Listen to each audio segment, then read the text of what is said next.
تعالیٰ کے فضل اور توفیق سے اسلامی سال کے پہلے جمعہ المبارک کی پرانوار ساعتوں میں مسجد میں حاضری کا شرف حاصل ہو رہا ہے۔ دعا فرمائیے اللہ تبارک و تعالیٰ جل جلالہ اپنے پیارے حبیب شافع روز جزا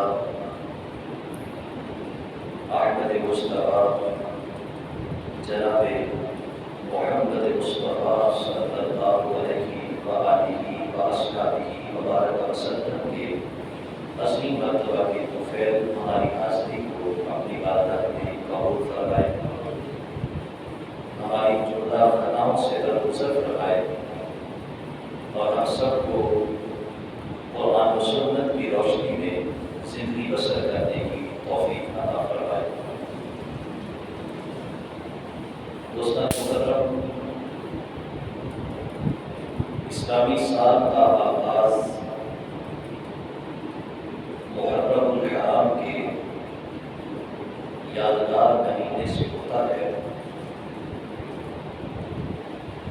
عرب کے ہاں یہ مہینہ اسلام سے پہلے بھی بڑا محترم تھا۔ اس مہینے کے شب و روز حرمت والے شمار ہوتے تھے۔ لڑائی جھگڑا، فسق و فجور، لوٹ کھسوٹ اور قتل و غارت اس مہینے میں روک دی جاتی کہ یہ حرمت والا مہینہ ہے۔ اسلام آیا، اسلام نے اس مہینے کی عزت کو چار چاند لگا دیے۔ ہمارے آقا صلی اللہ علیہ وسلم کا یہ فرمان ماہ محرم کی شان کو اس انداز میں بڑھا رہا ہے۔ ارشاد فرمایا کہ ماہ محرم کے ایک دن کا روزہ اللہ کے ہاں ایک سال کے روزے کے برابر ہے۔ پھر عاشورہ محرم 10 محرم کا روزہ گزشتہ گناہوں کا کفارہ ٹھہر گیا۔ اس اعتبار سے یہ مہینہ یادگار بن گیا۔ اس کی عزت کو دو ہستیوں کی شہادت نے مزید بڑھا دیا ہے۔ یکم محرم الحرام امیر المؤمنین سیدنا عمر فاروق رضی اللہ تعالی عنہ کا یوم شہادت، اور 10 محرم الحرام محبوب خدا نور نگاہ مرتضیٰ باعث تسکین قلب مجتبیٰ نواسہ رسول جگر گوشہ بطول پیکر تسلیم و رضا سید الشہداء امام عالی مقام حضرت سیدنا امام حسین رضی اللہ تعالی عنہ ہے۔ آپ کے رفقا ہیں، شہدائے کربلا ہیں کہ 10 محرم الحرام کو حق کی بقا کے لیے، اسلام کی حفاظت کے لیے ان ہستیوں نے اپنی جانیں قربان کی ہیں۔ ایک سلیم الفطرت انسان، اسلام کا درد رکھنے والا مسلمان 10 محرم کو کبھی بھی فراموش نہیں کر سکتا، کیونکہ وہ جانتا ہے کہ یہ وہ تاریخ ہے، یہ وہ دن ہے جس دن اسلام کی حفاظت کے لیے بانی اسلام حضرت محمد مصطفیٰ کے شہزادے نے اپنی جان کو قربان کیا۔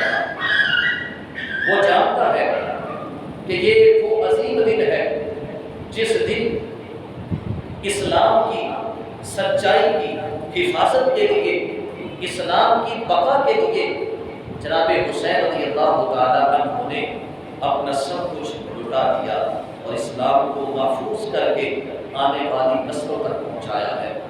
اس واسطے ہر مسلمان آپ کے اس عظیم احسان پر، عظیم قربانی پر آپ کو ہدیہ تبریک پیش کرتا ہے، آپ سے اظہار محبت کرتا ہے اور آپ کی روح پر انوار کے واسطے رب ذوالجلال کی جناب میں درجات کی بلندی کے لیے ہمیشہ دعا کو رہتا ہے۔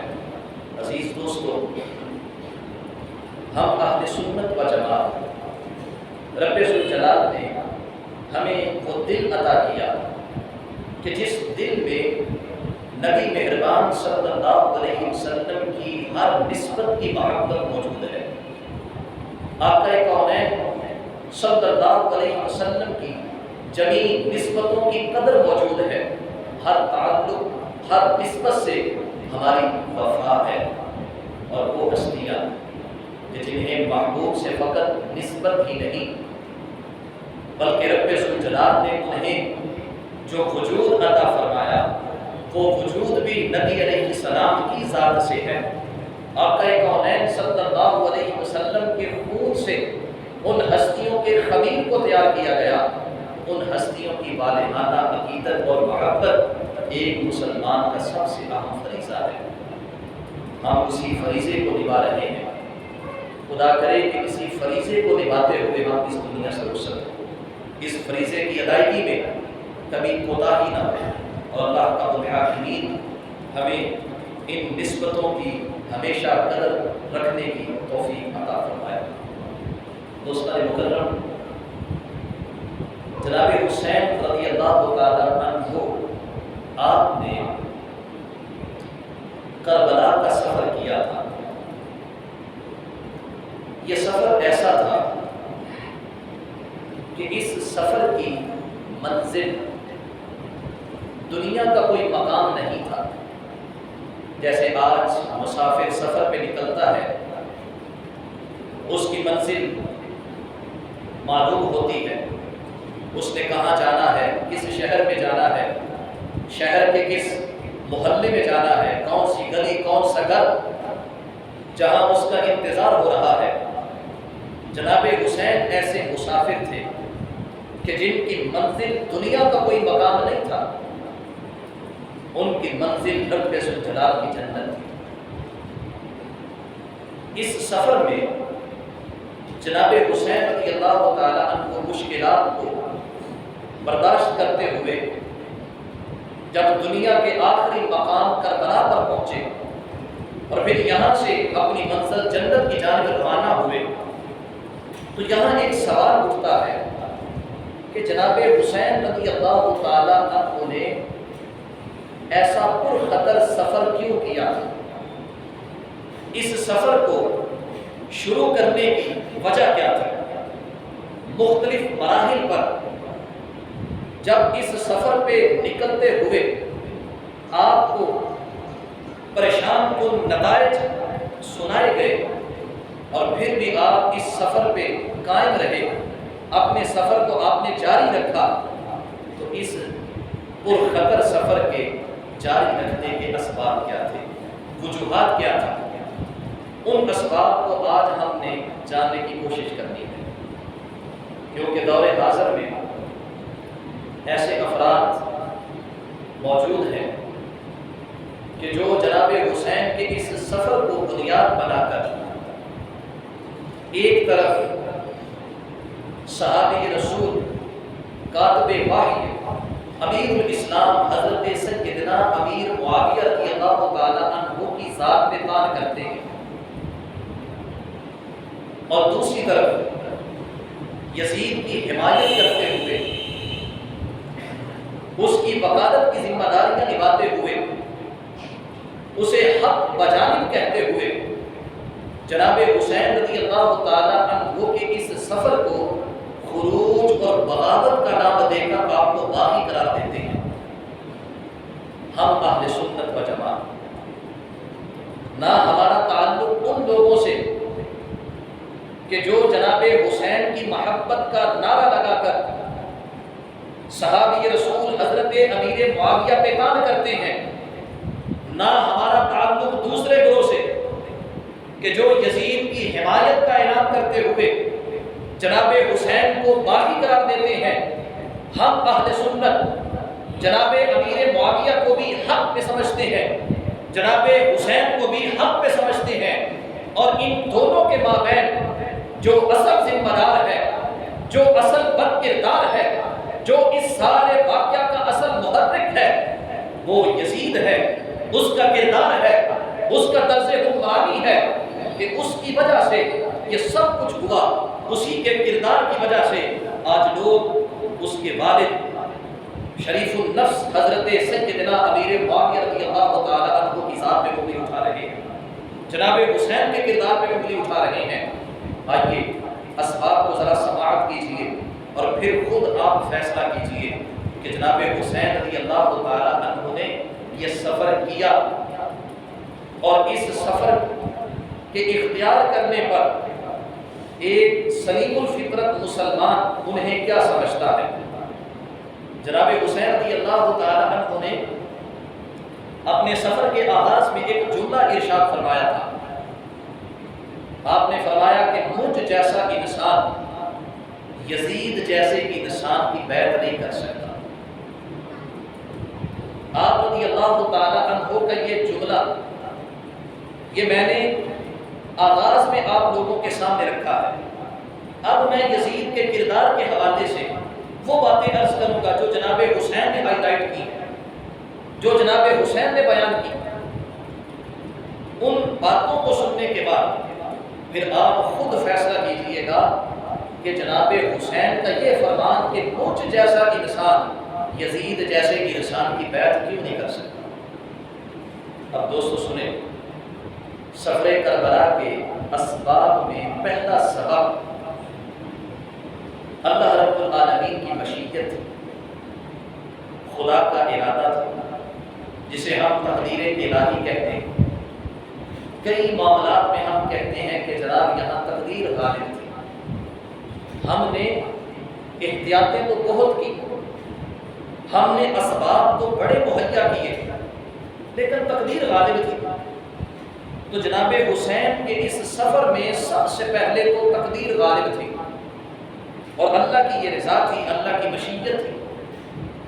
جیسے روایت میں آتا ہے، امام بیہقی رحمہ اللہ نے دلائل النبوت میں سرکار دو عالم صلی اللہ علیہ وسلم کی چچی حضرت سیدہ ام الفضل سے اس حدیث کو روایت کیا۔ پھر ہمارے بر صغیر میں حدیث کی بڑی معروف کتاب ہے، مشہور کتاب ہے مشکات المصابیح، اس کے اندر بھی یہ روایت موجود ہے۔ آقا کونین صلی اللہ علیہ وسلم کی چچی حضرت سیدہ ام الفضل وہ سرکار کی خدمت میں حاضر ہوئی، عرض کرتی ہے محبوب میں نے ایک خواب دیکھا ہے جو پریشان کن ہے، زبان پہ لاتے ہوئے گھبرا رہی۔ آقا نے فرمایا بیان کیجئے، آپ نے دیکھا کیا ہے؟ عرض کرتے محبوب میں نے یہ منظر دیکھا کہ آپ کے وجود مسعود کا ایک حصہ کٹتا ہے اور کٹنے کے بعد اسے میری گود کے اندر رکھ دیا جاتا ہے۔ اب یہ منظر میرے لیے بڑا پریشان کن ہے، اضطراب والا ہے، تکلیف دہ ہے کہ میں اپنے محبوب کو اپنی خواب میں دیکھوں۔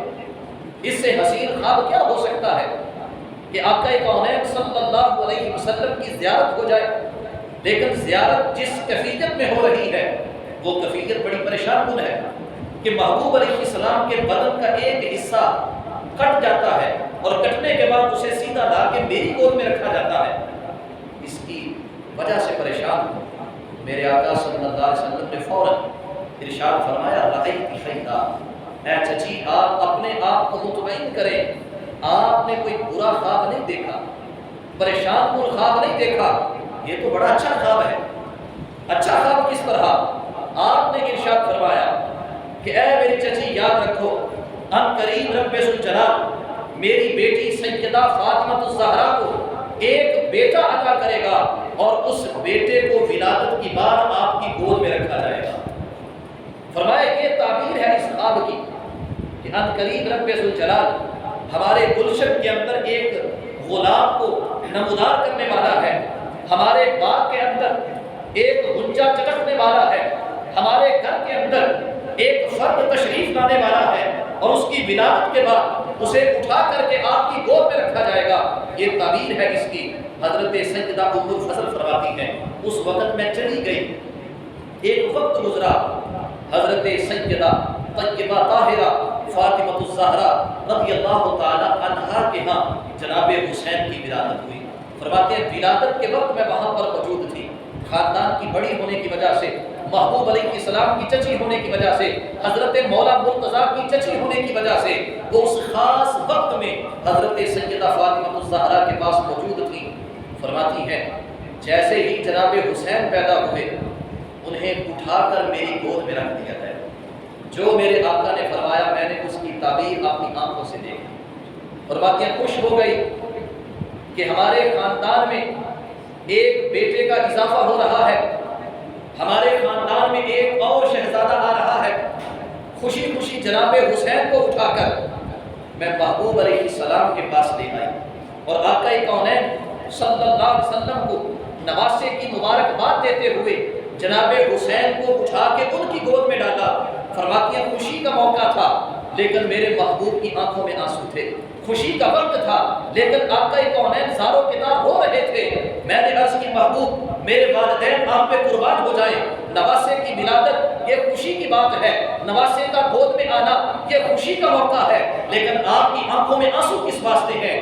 میرے آقا صلی اللہ علیہ وسلم نے ارشاد فرمایا کہ اے میری چچی آنکھوں میں آنسو اس لیے ہے، ابھی رب ذوالجلال کی طرف سے ایک فرشتہ یہ پیغام لے کے آ رہا ہے کہ رب ذوالجلال یہ فرما رہا ہے ان قریب آپ کی امت کے کچھ لوگ آپ کے اس بیٹے کو شہید کر دیں گے۔ بیٹے کی ولادت کی خبر کے ساتھ اس کی شہادت کی خبر آ رہی ہے، بیٹے کے آنے کے ساتھ اس کے جانے کی خبر آ رہی ہے کہ میرے اس بیٹے کو کربلا کے میدان میں وہاں کی مٹی مجھے دکھائی گئی، اس مقام کے اوپر اس کو شہید کر دیا جائے گا۔ اب دوستان مکرم یہ ہے اللہ رب العالمین کا ارادہ، یہ ہے خدا کی مشیت، یہ ہے تقدیر الہی جو جناب حسین رضی اللہ تعالی عنہ کے پیدا ہوتے ہی بیان کر دی گئی کہ انہیں اللہ کی راہ میں قربان ہونا ہے۔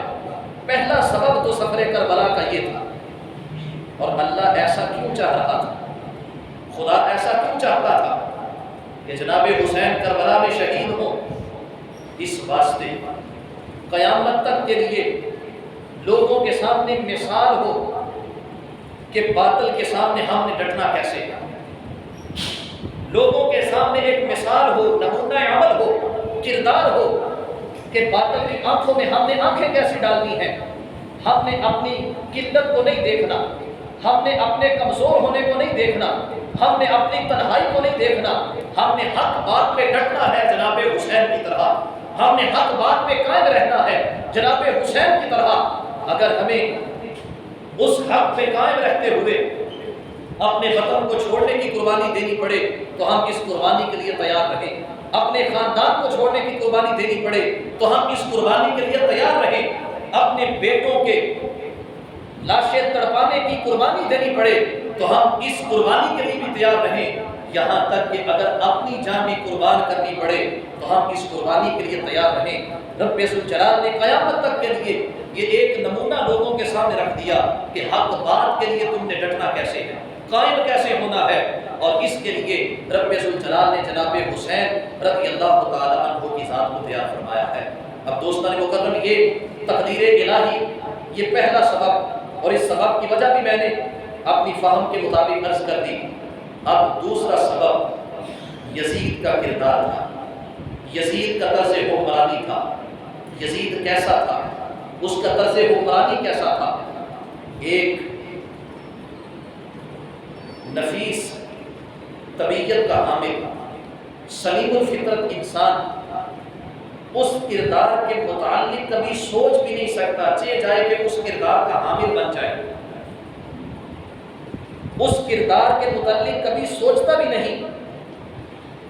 مثال کے طور پہ ایک نماز پڑھنے والا، ایک روزے کا پابند، خوف خدا رکھنے والا انسان، کیا کبھی اس نے تنہائی میں بیٹھ کے سوچا کہ شراب کا ذائقہ کیسا ہوتا ہے، شراب کی رنگت کیسی ہوتی ہے، شراب کی بو کیسی ہوتی ہے، جب اسے گلاس میں ڈالتے ہیں تو دکھنے میں کیسی ہے، جب اسے حلق سے اتارتے ہیں اس کا بدن کے اوپر اثر کیا ہوتا ہے؟ ایک سلیم مزاج کا حامل انسان کبھی سوچتا بھی نہیں ہے ایسے، چاہے جائے کہ وہ شراب پینے کا عمل اختیار کرے۔ اب یزید کے کردار کو سنتے جائیے اور جناب حسین کا وہ جملہ یاد رکھنا کہ آپ نے فرمایا تھا مجھ جیسا انسان یزید جیسے انسان کی بیعت نہیں کر سکتا۔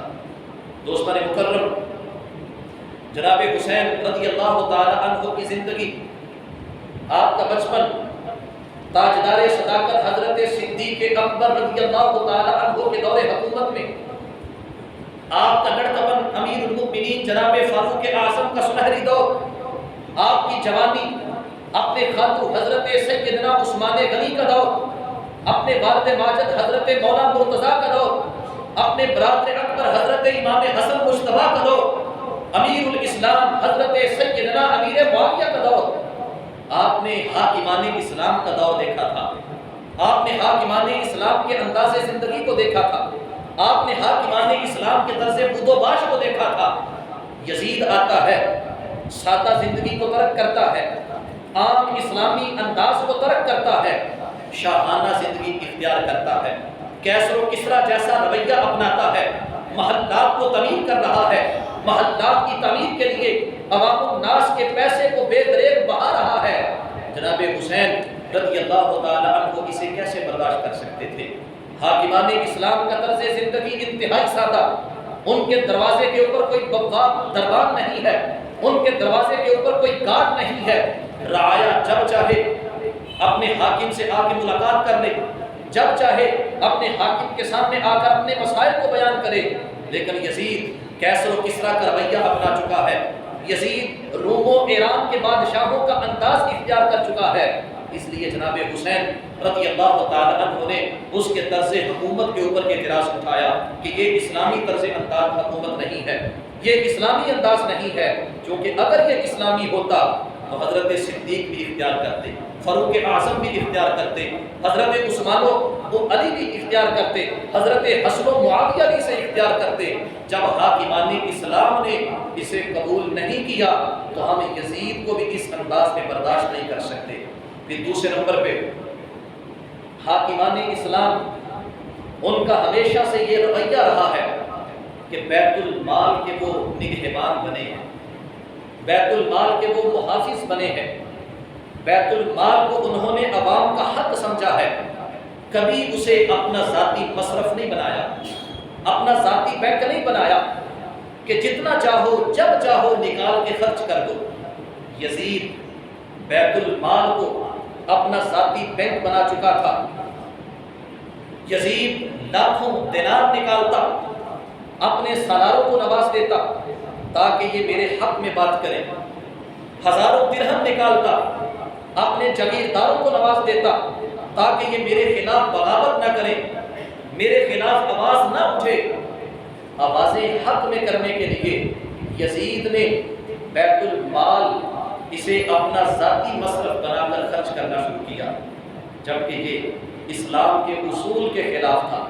بیت المال عوام کا حق ہے، حاکم وقت اپنی مرضی کے مطابق 1 روپیہ بھی بیت المال سے نہیں نکال سکتا۔ جناب حسین رضی اللہ تعالی عنہ نے حضرت صدیق کا دور پایا، جنہوں نے بیت المال سے جتنی تنخواہ لی تھی، جو ان کا حق تھا، رائٹ تھا ان کا، وہ ساری تنخواہ آپ نے اپنے وصال سے قبل بیت المال کے اندر واپس جمع کروا دی۔ حضرت سیدنا عمر فاروق کا دور پایا، 1 روپیہ بھی بیت المال سے انہوں نے اپنی تنخواہ سے زائد نہیں لیا۔ جناب عثمان غنی نے 12 سال حکومت کی، بغیر تنخواہ کے آپ نے اسلامی ریاست کی ذمہ داری کو نبھایا ہے۔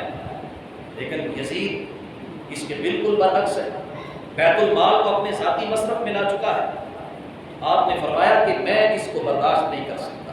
پھر تیسرے نمبر پہ حاکمان اسلام کا یہ انداز رہا، عوام الناس حاکم وقت کا محاسبہ کرنے، حاکم وقت سے سوال کرنے، جواب مانگنے کی اسے پوری آزادی تھی، کیونکہ حاکم عوام کا نمائندہ ہے، حاکم عوام کے سامنے جواب دہ ہے۔ لوگ سوال کر سکتے تھے، جواب مانگ سکتے تھے، حاکم ان کو جواب دیتا تھا۔ لیکن یزید نے عوامی محاسبے کو کالعدم قرار دیا، اس پر سختی کی، لوگوں کو قید میں ڈالا، بعض لوگوں کو شہید کر دیا۔ کہ تم نے میرے خلاف آواز کیوں اٹھائی؟ کیوں پوچھا تم نے کہ میں نے سر پہ تاج کیوں رکھا ہے؟ کیوں پوچھا مجھ سے کہ میں نے اپنی تلوار کے اوپر موتی کیوں جڑے ہیں؟ کیوں پوچھا مجھ سے کہ میں نے فلاں حاکم کو اتنا مال کیوں دیا ہے؟ مجھ سے کوئی نہیں پوچھ سکتا، میں ہر سوال سے اوپر اٹھ چکا ہوں، میں کسی کے سامنے جواب دہ نہیں ہوں۔ دوستو، حضرت حسین رضی اللہ تعالی عنہ نے فرمایا کہ ہم اسلام کے مزاج کے خلاف کسی حاکم کو برداشت نہیں کر سکتے۔ حضرت صدیق اکبر سے لے کر جناب معاویہ تک جملہ حاکمان اسلام، ان کے پہلے خطبے کو اٹھا کر دیکھیں۔ جناب صدیق نے پہلا خطبہ یہ دیا کہ اے لوگوں، جب تک میں قرآن و سنت کے مطابق چلوں میری پیروی کرنا، اگر میں کتاب و سنت کے خلاف ہو جاؤں تو پھر مجھے پکڑ کے سیدھا کرنا، میری اتباع کرنا تمہارے اوپر لازم نہیں ہے۔ یہی جناب عمر کا اعلان تھا، یہی جناب عثمان کا اعلان تھا، یہی جناب علی کا، یہی جناب حسن کا، یہی جناب معاویہ کا اعلان تھا۔ لیکن یزید نے آ کر اس پورے انداز کو لپیٹنے کی کوشش کی کہ حاکم وقت عوام کے سامنے جواب دہ نہیں ہو سکتا، جو عوام میں سے حاکم کے سامنے سوال کرے گا اسے پھر سختی کا سامنا کرنا ہوگا، اس کے خاندان کو نتائج کے لیے تیار رہنا ہوگا۔ اس واسطے جناب حسین رضی اللہ تعالی عنہ نے اس کی مخالفت کی۔ پھر ایسے ہی جملہ حاکمان اسلام کے دور کے اندر جو نظام عدل تھا، انصاف کا نظام، جو عدالتیں تھیں وہ سب کی سب آزاد تھی، قرآن و سنت کے مطابق فیصلہ کرنے کی پابند تھی، کسی شخصیت کے دباؤ میں نہیں تھی، وہ کہیں سے ڈکٹیٹ نہیں ہوتی تھی، وہ کہیں سے حکم نہیں لیتی تھی۔ مقدمہ آتا، فریقین اگر بڑے مرتبے کے حامل بھی ہوتے تب بھی انہیں عدالت کے اندر آنا پڑتا۔ گزشتہ جمعۃ المبارک میں حضرت عمر فاروق کے نظام عدالت کو میں نے بیان کیا تھا، مثالیں دی تھی کہ جناب عمر کو حاکم ہونے کے باوجود عدالت میں طلب کیا گیا تو جناب عمر رضی اللہ تعالی عنہ عدالت میں پہنچے ہیں۔ حضرت مولا مرتضیٰ کو عدالت میں طلب کیا گیا، یہودی کے مقابل فریق ثانی یہودی تھا، جناب علی رضی اللہ تعالی عنہ عدالت میں پہنچے ہیں، اور اتفاق ایسا کہ فیصلہ بھی آپ کے خلاف آیا پھر بھی آپ نے اسے قبول کیا۔ یزید انصاف کا قتل عام کر رہا تھا، عدلیہ دباؤ میں آ چکی تھی، عدلیہ آزادانہ طور پہ فیصلہ نہیں کر سکتی تھی، عدالت کو پوچھنا پڑتا کہ فلاں مقدمے کا فیصلہ کیا جائے، فلاں مقدمے کے اندر حکم ہم نے کیا جاری کرنا ہے، آیا کسی کے قتل کا حکم جاری کرنا ہے، آیا کسی کو باغی قرار دینا ہے، آیا کسی کی جائیداد کو ضبط کرنے کا ہم نے حکم جاری کرنا ہے، ہمیں بتایا جائے۔ تو جب انصاف کا قتل ہو رہا تھا تو جناب حسین رضی اللہ تعالی عنہ نے فرمایا کہ میں ایسے حاکم کو قبول نہیں کر سکتا۔ پھر ایسے ہی دوستان مکرم، جناب حسین رضی اللہ تعالی عنہ نے پہلے حاکمان وقت کا دور دیکھا تھا جس میں شورائی نظام تھا، مطلق العنانی نہیں تھی، آمرانہ انداز نہیں تھا، ملوکیت نہیں تھی، کسی بھی مسئلہ کا فیصلہ باہمی مشاورت سے ہوتا تھا، صاحبان علم و فضل آ کر بیٹھتے، مشورہ کرتے اور اس مشورے کی روشنی میں جو نتیجہ نکلتا اس نتیجے کو نافذ کیا جاتا۔ لیکن یزید نے کہا کہ میں مجلس مشاورت کو کل عدم کر رہا ہوں، مجلس مشاورت کو توڑ دیا، شورائی نظام ختم ہو چکا ہے، اب حکم ہوگا تو میرا ہوگا، جو میری زبان سے نکلے گا وہی آئین ہوگا، جو میں کہوں گا وہی حرف آخر ہوگا، چاہے وہ قرآن و سنت کے خلاف کیوں نہ ہو۔ جناب حسین نے کہا اس کو برداشت نہیں کر سکتے۔ پھر دوستو ایسے ہی نظام حکومت جو پہلے قرآن و سنت کے مطابق تھا، یزید نے اس کے اوپر ملکی مفادات کو ترجیح دی، ذاتی مفادات کو ترجیح دی۔ قرآن و سنت پیچھے ہے، اپنا ذاتی مقصد آگے ہے، اپنا ملکی مقصد آگے ہے، جبکہ حقیقت یہ ہے کہ ایک مسلمان کا اپنا ذاتی مقصد کبھی بھی قرآن و سنت سے مقدم نہیں ہو سکتا۔ ایک اسلامی ریاست کا ذاتی مقصد کبھی بھی قرآن و سنت سے مقدم نہیں ہو سکتا۔ مسلمان ذاتی حیثیت سے اور اسلامی گروہ اجتماعی حیثیت سے اپنے مفادات کو قرآن و سنت کے تابع رکھتا ہے، وہ قرآن و سنت سے مقدم نہیں کرتا۔ لیکن یزید اس طرز کو بھول چکا تھا، وہ قرآن و سنت کے آئین کو معطل کر چکا تھا، وہ اللہ کی حدود کو پامال کر چکا تھا، اس نے کہا کہ میں اپنے ذاتی مقصد کو دیکھتے ہوئے، اپنے ملکی مقصد کو دیکھتے ہوئے جس چیز کو چاہوں حلال کر دوں، جس کو چاہوں حرام کر دوں، جس کو چاہوں جائز کر دوں، جس کو چاہوں ناجائز کر دوں۔ جناب حسین نے کہا میں اسے کیسے برداشت کر سکتا ہوں۔ پھر دوستو آخری بات، جناب حسین رضی اللہ تعالی عنہ نے حاکمان اسلام کے طرز حکومت کو دیکھا، ان کی ذاتی زندگی کو دیکھا۔ جناب صدیق سے لے کے جناب معاویہ تک ہر ایک حاکم طہارت و تقوی والا تھا، صوم و صلاۃ کا پابند تھا، قرآن و سنت پہ عمل کرنے والا تھا۔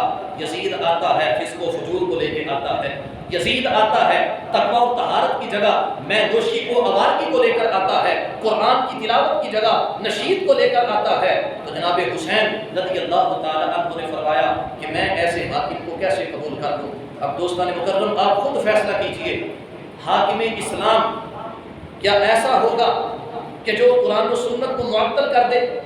حاکم اسلام کیا ایسا ہوگا جو انصاف کا قتل عام کر دے؟ حاکم اسلام کیا ایسا ہوگا جو شرعی نظام کو ختم کر کے اپنی سوچ کو حرف آخر سمجھے؟ حاکم اسلام ایسا نہیں ہو سکتا۔ حاکم اسلام کیسا ہوگا؟ جناب حسین رضی اللہ تعالی عنہ نے یزید کے خلاف اپنے سفر کا آغاز کرتے ہوئے یہ اعلان فرمایا تھا کہ یاد رکھو میں امامت کا اعلان کرتے ہوئے، ریاست طلب کرتے ہوئے، کرسی کے لیے میں اپنے سفر کے لیے نہیں نکل رہا۔ کوئی یہ سمجھے کہ جناب حسین امام بننا چاہتے تھے، ریاست کا سربراہ بننا چاہتے تھے، اس لیے آپ نے یہ سفر کیا۔ فرمایا نہیں، میں اس لیے نہیں نکل رہا۔ فرمایا میرا اعلان ہے مسلمانوں کا حاکم وہ ہوگا جس میں 4 خوبیاں ہوں۔ جس بندے میں یہ 4 خوبیاں ہیں اسے اپنا حاکم بنا دو، میں علی کا بیٹا حسین اس کے ہاتھ میں بیعت کر دوں گا، میں اس کے خلاف نہیں نکلوں گا، میں اسے اپنا امام تسلیم کروں گا۔ وہ 4 خوبیاں کون سی؟ فرمایا سب سے پہلے مسلمانوں کا حاکم وہ ہوگا جو اللہ کی کتاب قرآن کے اوپر عمل کرنے والا ہوگا۔ دوسرے نمبر پہ مسلمانوں کا حاکم وہ ہوگا جو ہر صورت انصاف فراہم کرنے والا ہوگا۔ تیسرے نمبر پہ مسلمانوں کا حاکم وہ ہوگا جو ہمیشہ حق کی اتباع کرنے والا ہوگا۔ اور چوتھے نمبر پہ مسلمانوں کا حاکم وہ ہوگا جو ذاتی حیثیت میں تقویٰ و طہارت والا ہوگا، نماز روزے کا پابند ہوگا، قرآن و سنت کے مطابق زندگی گزارنے والا ہوگا۔ فرمایا جس میں یہ 4 خوبیاں ہیں اسے لے آئیں، میں اس کو اپنا حاکم تسلیم کروں گا۔ اور اگر اس میں یہ 4 خوبیاں نہیں، ایک بھی کم ہے، 3 موجود ہیں، میں پھر بھی اس کو اپنا حاکم تسلیم نہیں کرتا۔ اب دوستان مکرم خود اندازہ کر لیں یزید کیا تھا، اس کا یزیدی کردار کیسا تھا، اور اس کے مقابل جناب حسین کا کردار کیسا ہے۔ جناب حسین کا کردار حق اور سچ کا بول والا ہو، جناب حسین کا کردار قرآن و سنت ہی اسلام کا آئین ہے، جناب حسین کا کردار ہر صورت انصاف فراہم کرنا ہے، جناب حسین کا کردار یہ ہے کہ انسان تقویٰ اور طہارت والا ہو، جبکہ اس کے مقابل یزیدی کردار حق کا قتل عام ہے، یزیدی کردار قرآن و سنت کو معطل کرنا ہے، یزیدی کردار بیت المال کو اپنا ذاتی مصرف بنانا ہے، یزیدی کردار میں نوشی، شراب نوشی ہے، آوارگی ہے، قرآن و سنت کی تعلیمات کو پسِ پشت ڈالنا ہے۔ ایسا کردار کا حامل انسان کیا مسلمانوں کا حاکم ہو سکتا ہے؟ اب جناب حسین کا وہ فرمان جو میں نے آغاز میں عرض کیا تھا، آپ نے فرمایا کہ مجھ جیسا یزید جیسے کی بیعت نہیں کر سکتا۔ میرے بھائیو ہم تو جناب حسین کے قدموں کی خاک جیسے بھی نہیں ہیں، ہم کیا کسی ایسے شخص کو اپنا حاکم تسلیم کر سکتے ہیں جو شراب نوشی کرنے والا ہو، جو سود خور ہو، جو انصاف کو قتل کرنے والا ہو، جو لوگوں کے اوپر ظلم کرنے والا ہو، جو بیت المال کو اپنا ذاتی مصرف بنانے والا ہو؟ ہم 14 صدیاں بعد آنے والے، ہم جناب حسین کے قدموں کی خاک جیسے بھی نہیں، لیکن پھر بھی ہم یزیدی کردار کے حامل کو اپنا امام نہیں تسلیم کر سکتے۔ تو ذرا سوچئے جناب حسین کیسے یزید کے ہاتھ میں اپنا ہاتھ دے کے اس کی بیعت کرتے۔ اس واسطے جناب حسین نے کربلا کا سفر کیا، اور اس کربلا کے سفر کی منزل دنیا کا کوئی مقام نہیں تھا، رب ذوالجلال کی جنت تھی۔ اور جناب حسین رضی اللہ تعالیٰ عنہ کی منتظر تھی، جس کا اعلان آپ کی ولادت کے وقت ہی ہمارے محبوب علیہ السلام نے کر دیا تھا۔ اللہ کم الحاکمین جناب حسین رضی اللہ تعالیٰ عنہ کے مقاصد پہ ہمیں عمل پیرا ہونے کی توفیق عطا فرمائے۔ وآخر دعوانا ان الحمد للہ رب العالمین۔